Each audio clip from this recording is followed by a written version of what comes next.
नमो बुद्धाय. जय भीम. आपल्या ध्यान वर्गामध्ये आपलं स्वागत आहे. असं म्हणतात की passions is also the greatest actions.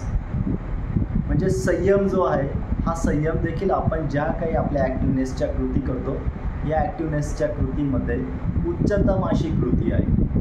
आणि हे उच्चतम कृती ही ग्रेटेस्ट ॲक्शन्स आपण आपल्यामध्ये विकसित करू शकतो ध्यानाच्या माध्यमातून. आणि म्हणून आपण हा ध्यान सराव करत आहोत. तर या ध्यान सरावामध्ये मागच्या आठवड्यात आपण पाहिलं की आपल्या शरीराला आपण स्थिर कसं करू शकू, ज्याला आपण कायानुसती म्हटलं. या कायानुसतीमध्ये आपण 3 वाक्यांच्या संदर्भातला भाग आणि त्याचा भावार्थ समजून घेण्याचा प्रयत्न केला की जसं डोक्याच्या केसांपासून पायाच्या तळव्यांपर्यंत आपल्या शरीराला स्थितीत करा. दुसरं पायाच्या तळव्यांपासून तर डोक्याच्या केसांपर्यंत आपल्या शरीराला शिथिल करा. आणि तिसरी गोष्ट आपण बघितली की आपल्या मनाला आपल्या शरीरामध्ये स्थिर करा. तर ह्या ज्या गोष्टी होत्या ह्या आपण पाहण्याचा प्रयत्न केला.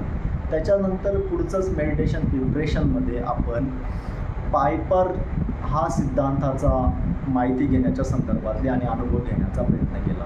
तर या पायपरमध्ये आपण पोस्चर पाहिलं, म्हणजे आपली बैठक व्यवस्था पाहिली. आणि या पोस्चरमध्ये जे 7 उपप्रकार आहेत या 7 उपप्रकारांच्या संदर्भातला आपण अनुभव मागच्या वेळेस घेण्याचा प्रयत्न केला. तर ह्या पायपरमध्ये जर पी आपण पाहिला, त्याच्यानंतर IPER. तर याच्यातला आपण येत्या रविवारी म्हणजे उद्या आपण बघणार आहोत आयच्या संदर्भातलं, म्हणजे इंट्रोस्पेक्शनच्या संदर्भातलं.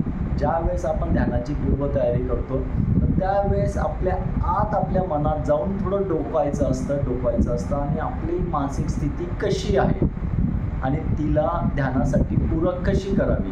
तर याच्या संदर्भातली माहिती आपण उद्याच्या वर्गामध्ये बघणार आहोत, क्लासमध्ये बघणार आहोत. त्याचबरोबर आपण त्याच्या पुढचा जो तिसरा अक्षर आहे P. या P म्हणजे पर्पज. पायपरमधला PIP. तर पर्पज जे आहे, आपण जेव्हा ध्यान करतो तर या ध्यानाचा उद्देश आणि हेतू काहीतरी असतो. तर बौद्ध परंपरानुसार, बौद्ध साहित्यानुसार ध्यानाचा मुख्य हेतू आहे की संबोधी प्राप्त करणं. आणि त्याचबरोबर त्याचे जे उपहेतू आहेत तर या उपहेतूमध्ये आपण एकाग्रता निर्माण करणं ही पण गोष्ट आपण मागच्या एका वर्गामध्ये बघण्याचा प्रयत्न केला होता. आणि हे जे हेतू आहेत तर याच्यातले 3 मुख्य हेतू कोणते आहेत, तर ती हेतू आपण या पायपरच्या इंट्रोस्पेक्शन्स आणि P म्हणजे पर्पज या 2 मुद्द्यांनी उद्या जाणून घेण्याचा प्रयत्न करणार आहोत. तर अवश्य या. तुमचं सगळ्यांचं स्वागत आहे या ध्यान केंद्रात. नमो बुद्धाय. जय